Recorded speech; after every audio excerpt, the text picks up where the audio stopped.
کہ جو انسان اپنے آپ کو نہیں جانتا وہ دین اسلام کو جاننے کی ضرورت محسوس نہیں کرے گا۔ یہ بات ذرا نوٹ کر لیں۔ جو انسان اپنے آپ کو نہیں پہچانتا یا نہیں جاننا چاہتا اس کو پھر دین اسلام کے بارے میں سوال کرنے کی ضرورت ہی پیش نہیں آئے گی، کیونکہ وہ اپنی حقیقت سے غافل ہے، اپنے آپ سے غافل ہے، اور اس کا یقین اپنے ظاہر پر ہے۔ تو دین تو باطن کی اصلاح کے لیے آتا ہے۔ اللہم صلی علی سیدنا محمد وعلی آل سیدنا محمد بعدد کل ذرۃ مئۃ الف الف مرۃ۔ سامعین و ناظرین کرام، السلام علیکم ورحمۃ اللہ وبرکاتہ۔ آج کا موضوع دین اسلام کیا ہے۔ دیکھیں، گزشتہ سبق جو تھا ہمارا اسی موضوع پہ تھا، اور کسی نے اگر نہیں سنا ہے تو وہ ضرور دیکھ لے۔ 2051 اس کا نمبر ہے، گزشتہ آج 2052 نمبر ہے۔ دین اسلام اصل میں دیکھیں، اس سے پہلے کہ ہم دین اسلام کے بارے میں جاننے کی کوشش کریں تو اس سے پہلے آپ اپنے آپ کو پہچانیں کہ آپ کون ہیں، کیونکہ دین اسلام تو انسان کے لیے ہے۔ تو سب سے پہلے آپ کو اپنے آپ کو جاننا ہوگا کہ آپ کون ہیں، اس کے بعد جو ہے پھر آگے بات چلے گی۔ دیکھیں، انسان جو نظر آ رہا ہے یہ اس کی حقیقت نہیں ہے۔ باقی انسان کے علاوہ جو چیزیں ہمیں نظر آ رہی ہیں اس کی حقیقت بھی وہی ہے جو کہ نظر آ رہی ہے۔ مثال کے طور پہ صبح میں ایک چکن والے کی دکان پہ گیا تو کاروباری لوگ تھے، سینکڑوں چکن جو ہے ذبح کی ہوئی تھی انہوں نے، اور وہ گردنیں کٹی ہوئی اور خون۔ تو چکن کی حقیقت تو وہی ہے جو کچھ ہمیں نظر آ رہی ہے۔ اسی طرح ہر ایک چیز، سورج وہی ہے جو کہ نظر آ رہا ہے، اور باقی ساری اشیاء جو ہیں، جو بھی ہے نام جس کا مادیات میں سے کوئی بھی چیز جو نظر آ رہی ہے اس کی حقیقت وہی ہے۔ گندم کا دانہ، امرود، کیلا، سیب، آم، یہ وہی ہے جو کچھ نظر آ رہے ہیں۔ انسان وہ نہیں ہے جو کہ نظر آ رہے۔ یہ بات نوٹ کر لیں، بس یہ فرق ہے۔ اشرف المخلوقات کا نام ہے اس کا، یہ تمام مخلوقات سے الگ چیز ہے۔ تو بہرحال سب سے پہلے میں یہ بات کر رہا ہوں کہ آپ پہلے اپنے آپ کو پہچانیں، کیونکہ دین اسلام تو انسان کے لیے ہے۔ آپ انسان کو جانتے نہیں ہیں، اپنے آپ کو نہیں جانتے، اپنے بارے میں آپ دھوکے میں مبتلا ہیں، تو پھر یہ باتیں پھر فضول ہو جاتی ہیں۔ اور ایک بات میں آپ کو کہہ دوں کہ جو انسان اپنے آپ کو نہیں جانتا وہ دین اسلام کو جاننے کی ضرورت محسوس نہیں کرے گا۔ یہ بات ذرا نوٹ کر لیں۔ جو انسان اپنے آپ کو نہیں پہچانتا یا نہیں جاننا چاہتا اس کو پھر دین اسلام کے بارے میں سوال کرنے کی ضرورت ہی پیش نہیں آئے گی، کیونکہ وہ اپنی حقیقت سے غافل ہے، اپنے آپ سے غافل ہے، اور اس کا یقین اپنے ظاہر پر ہے۔ تو دین تو باطن کی اصلاح کے لیے آتا ہے۔ دین باطن کی اصلاح کے لیے، روح کے لیے آتا ہے۔ یہ جسم ہمارا ظاہر تو ایک مٹی کا ڈھیر ہے۔ منہا خلقناکم وفیہا نعیدکم ومنہا نخرجکم تارۃ اخری۔ ہماری جو ابتدا ہے جسم کی وہ تو مٹی سے ہے، منہا خلقناکم، اور اس سے میں نے تمہیں پیدا کیا، اور اس میں تمہارا جسم اسی مٹی میں واپس جائے گا، اور اسی مٹی سے میں تمہیں اٹھا دوں گا۔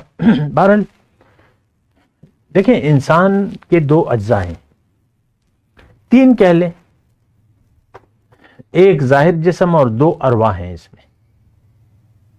ایک روح حیوانی ہے اور ایک روح ربانی ہے۔ تو روح حیوانی وہ تو جس طرح کے اور جانداروں میں روح حیوانی ہوتی ہے، کتے میں ہے، بلی میں ہے، مچھر میں ہے، مکھی میں ہے، وہ اڑتے پھرتے ہیں، ایک روح ہے، اس میں روح حیوانی ہے، وہ روح حیوانی ہمارے اندر بھی ہے۔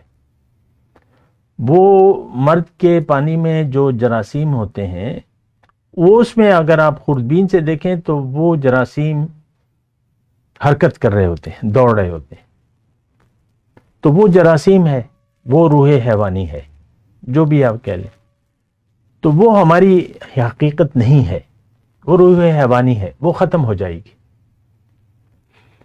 اور جو روح ربانی ہے وہ ابتدا میں نہیں ہوتی۔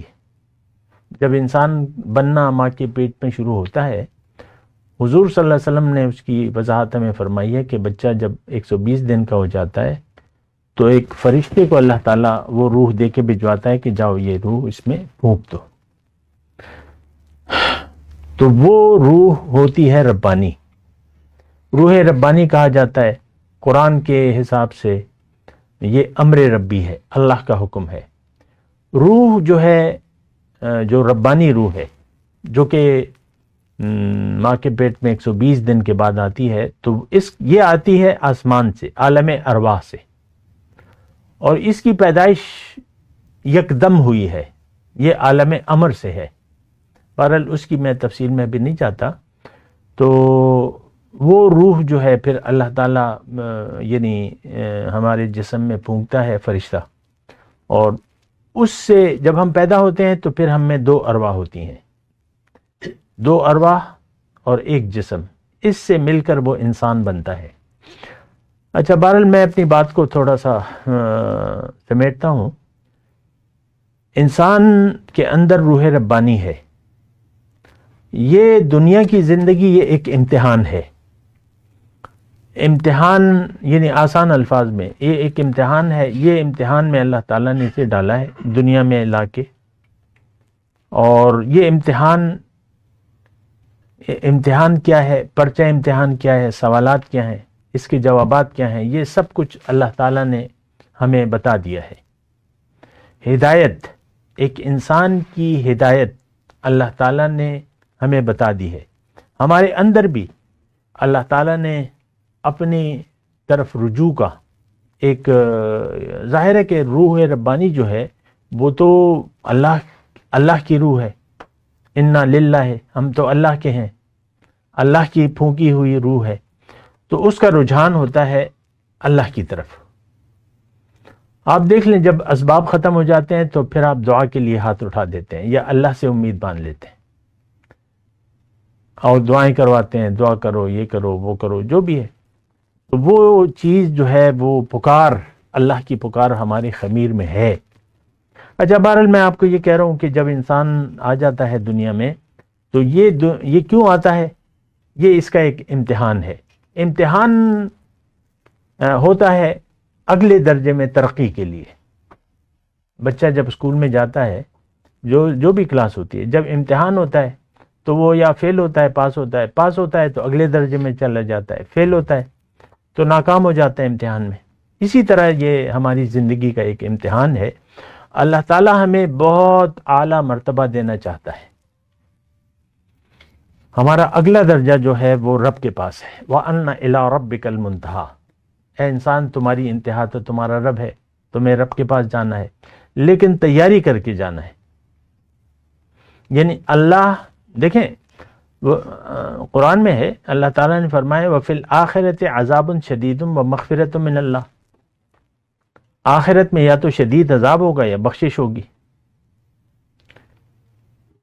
تو اگر بخشش ہو گئی تو پھر کیا ہوگا؟ شدید عذاب تو اللہ تعالیٰ نے بتا دیا، لیکن اگر بخش دیا اللہ تعالیٰ نے تو پھر آپ کو جنت آپ کا ٹھکانہ ہے، جنت الماحوہ قرآن کے الفاظ ہیں۔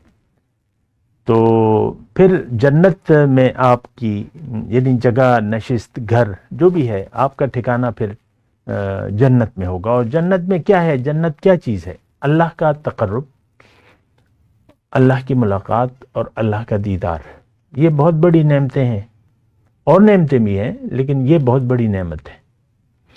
تو یا پھر تو باقی مطلب یہ نعمتیں بھی ہیں لیکن باقی نعمتیں بھی ہیں۔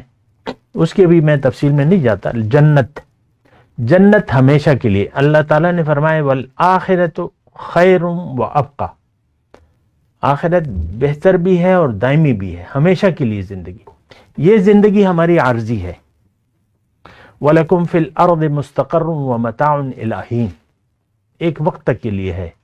اس کے بعد ہم سب نے واپس جانا ہے اپنے اللہ کے پاس. وہاں پہ اگر امتحان ہم نے پاس کر دیا تو جائیں گے جنت میں، فیل ہو گئے تو پھر جائیں گے شدید عذاب میں.